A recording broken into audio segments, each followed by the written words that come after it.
नमस्कार, मैं हूं विजय श्री और आप देख रहे हैं यूपी न्यूज। कनाडा के अल्बर्टा प्रांत के कानानास्किस में 3 दिन तक चला G7 समिट इस बार बेहद अलग रहा।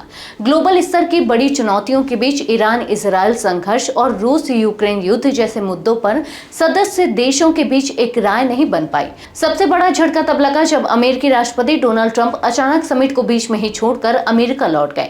इससे समिट का तय एजेंडा अधूरा रह गया और केवल द्विपक्षीय बातचीत तक ही सीमित रह गया। इस समिट में भारत के प्रधानमंत्री नरेंद्र मोदी को विशेष आमंत्रण पर गेस्ट नेशन के तौर पर बुलाया गया था। कनाडा के प्रधानमंत्री मार्क कार्नी ने उनका स्वागत किया और फिर दोनों देशों के राष्ट्राध्यक्षों के बीच अहम द्विपक्षीय वार्ता हुई। इस बैठक में पीएम मोदी ने कहा कि भारत और कनाडा के संबंध बेहद महत्वपूर्ण है।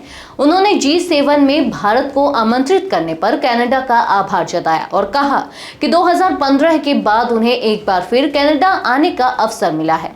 इस मुलाकात का सबसे अहम पहलू यह रहा कि भारत और कनाडा के बीच हाई कमिश्नर को फिर से बहाल करने पर सहमति बन गई। यह वही मुद्दा है जो पिछले साल अक्टूबर में उग्रवादी हरदीप सिंह निज्जर मर्डर केस के बाद विवादों में आया था, जिसके चलते दोनों देशों ने एक दूसरे के 6 राजनयिकों को निष्कासित कर दिया था। पीएम मोदी ने कनाडा के अलावा साउथ कोरिया के राष्ट्रपति ली जे म्यूंग और मेक्सिको की नई राष्ट्रपति क्लाउडिया शिनबाम से भी मुलाकात की। मैक्सिकन राष्ट्रपति से बातचीत में मोदी ने उग्रवाद के खिलाफ भारत के संघर्ष में दिए गए समर्थन के लिए उनका धन्यवाद किया और भारत आने का निमंत्रण भी दिया। एक पत्रकार द्वारा निज्जर मुद्दे पर सवाल पूछे जाने पर कनाडाई प्रधानमंत्री मार्क कार्नी ने सीधा जवाब देने से बचते हुए कहा कि उन्होंने पीएम मोदी के साथ कानूनी मामलों और आपसी सहयोग पर बात की है, लेकिन चूंकि यह मामला कोर्ट में है इसलिए वो टिप्पणी करने से बचना चाहेंगे।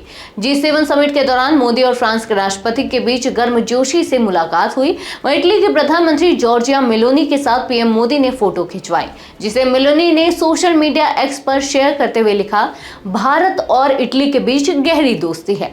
जवाब में प्रधानमंत्री मोदी ने कहा कि वे इससे पूरी तरह सहमत है और यह दोस्ती और भी मजबूत होगी। G7 में मोदी की उपस्थिति भारत की बढ़ती वैश्विक भूमिका को दर्शाती है। उन्होंने लोकतंत्र, मानवता और सहयोग पर आधारित अंतरराष्ट्रीय संबंधों पर जोर दिया और बताया कि भारत G20 की अध्यक्षता के बाद अब G7 में भी वैश्विक मुद्दों पर लीड करने के लिए तैयार है। आज के लिए बस इतना ही। अगर आपके इलाके में कोई समस्या है तो अब चुप मत रहिए, अपनी शिकायत हमें भेजिए। यूबी न्यूज आपकी आवाज को जिम्मेदारों तक पहुंचाएगा, निष्पक्षता और गोपनीयता के साथ। यूबी न्यूज, जनता की आवाज, जनता की ताकत।